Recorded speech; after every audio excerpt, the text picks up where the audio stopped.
So this video is focusing on a number of items of news that have been recently before we get, of course, the build up to the Lions squad. We've got Champions Cup semi-finals this weekend, so a little lull really. I wanted to go through a number of topics and get your views because I'd love to know what you think. The first one is the Women's Six Nations is done and England win once again. The Red Roses get yet another title, but goodness me, it was really close against France. In the Women's Six Nations, you've got two big teams, England and France, and that really is the clash. It happened at the end, and it was an absolute barn burner. England going ahead again and again with their amazing forward power, which we know they have. The maul especially is amazing. But then when the ball goes wide, France have a bit more creativity. They've got a bit more agility in the backs.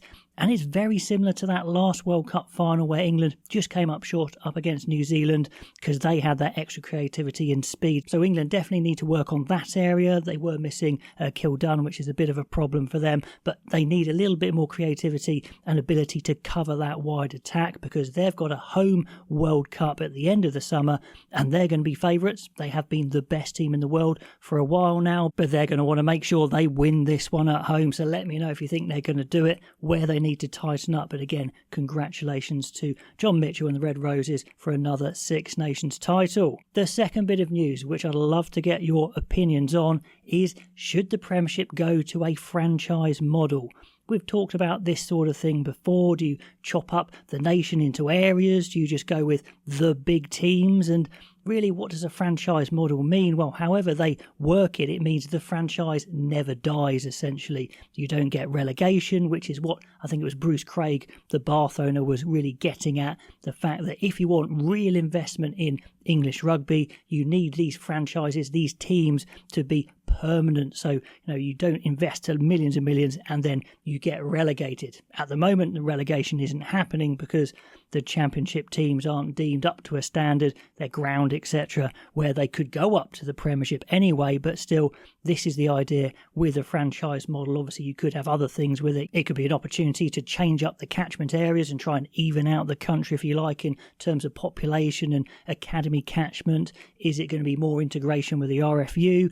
Could there be a version of the draft or a way of trying to keep it more fair? So that's kind of a way you could go with the franchise model. But let me know if you think it's a goer or if really you need to keep sport in England tribal like football, and keep the real excitement of the fans. So not sure about that one, but I understand that owners who want to invest money in rugby want a stable thing to do it in. Talking of stability or instability in the game, we had Cardiff who kind of went under, if you like, but got rescued by the WRU, and it was in the pipeline. They knew it could happen, and the WRU were ready to jump straight in. So well done to them, because we wouldn't want another big name disappearing for a while at least. Of course, in England we had 3 clubs disappearing.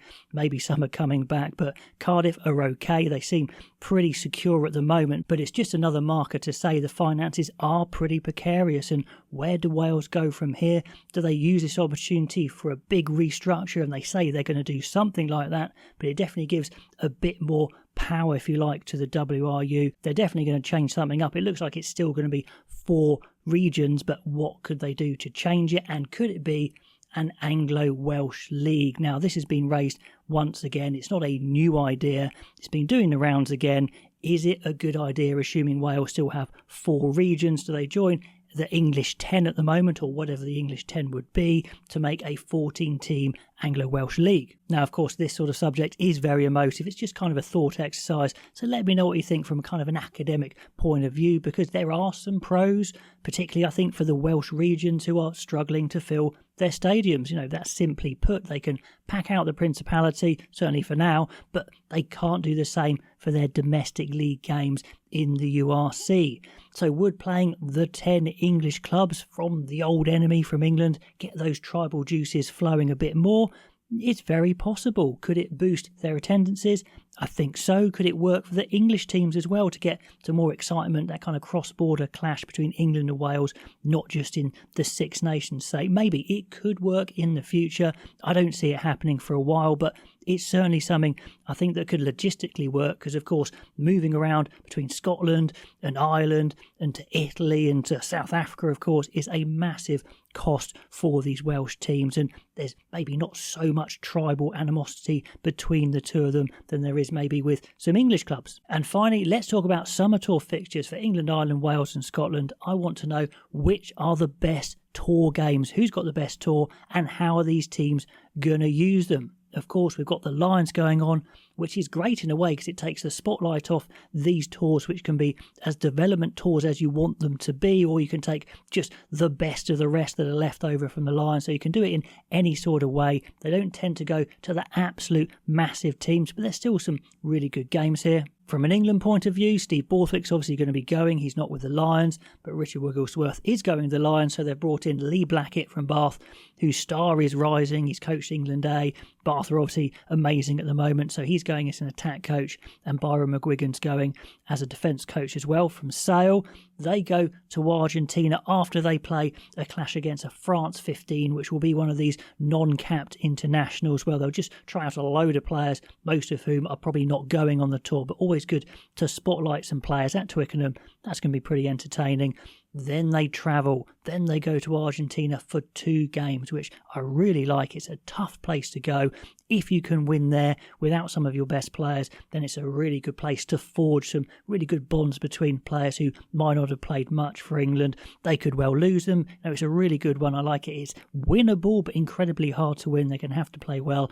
And some new players are definitely going to emerge from this tour. Once we get that Lion selection out of the way, we'll concentrate on picking an England summer tour, considering I've done so much on the Premiership and looking through the whole depth of the English game. Then after the games in Argentina, they travel to the USA for one final game. That'll be exciting there, but those big 2 Argentinian clashes are the star of the show. Then we've got Ireland going on a bit of a low-key tour, I guess. We've got Georgia in Georgia, which will be very tough, maybe forward dominated, and then Portugal in Portugal, and they like to play really wide and expansive, so 2 very different styles there. We've got Paul O'Connell, who's going to be the head coach because, of course, most of the Irish setup is going with Andy Farrell, so they've added a few more in there. Dennis Leamy, Mike Prendergast, Colm Tucker, so a new bunch of coaches, and Paul O'Connell's probably feeling a little bit miffed because he's one of the few guys who could have had Lions experience going on the Lions tour as a coach, but no, he's with Ireland. I'm sure we'll get stuck into it, but still a little bit strange there. But I expect a very developmental squad, 2 very different games like I said. Probably the most winnable games, but they may well rest a lot of players. If they don't go on the Lions tour, they might not take them anyway. I see this one being a big development one for Ireland because they do need to develop some younger players because they have relied on the same bunch for quite a while. Now, Wales have got a couple of big clashes against Japan in Japan, and they will be big. They're going to be very hard to win, and I see them as the team that probably needs to win their summer tour matches the most, at least one of them. Who's going to be coaching Wales? That's a great question. Dave Redden is in as the director of rugby, head of performance, if you like, and he's seeking this new head coach. At the moment, it really looks like it's going to be Steve Tandy, the current Scotland defence coach, but will they have him in place for this tour? Will they try and get Sherratt back for this tour as well? It's going to be interesting to see how they go. But yeah, they simply have to take their strongest squad available. Maybe a few will go with the Lions, maybe more, maybe less, but there's no resting any of the bigger boys because they really need to go and get back on the wagon, if you like. Sure, develop players, but they're such a young team anyway that it's going to be a development tour even if they take everyone. So Japan in Japan, like I said, I think they need to win at least one of those, if not both, and show some development to get some momentum going back in Wales. Then we've got a really exciting tour by Scotland. They're going around the Pacific and playing the Maori All Blacks in New Zealand, so that's going to be exciting. But Fiji in Suva, capital of Fiji, that's going to be probably the showcase one. They're playing Samoa, but that's in New Zealand, not in Samoa. So really good game, some different tests there, but there's going to be loads of tries, I'm sure, and Scotland are going to be running in plenty themselves. So really exciting, loads of development there. I'm sure they'll take lots of uncapped players and give everyone a crack. But who has the best list? Is it Wales testing themselves against Japan? Is it a low-key one for Ireland? Do you like the balance of the England tour, a lot of travelling there? Or is it the excitement of the South Pacific? Let me know what you think of those summer tours and all the other news we've discussed. Pop all the comments down below. Do like, do subscribe if you haven't already, and I'll catch you next time.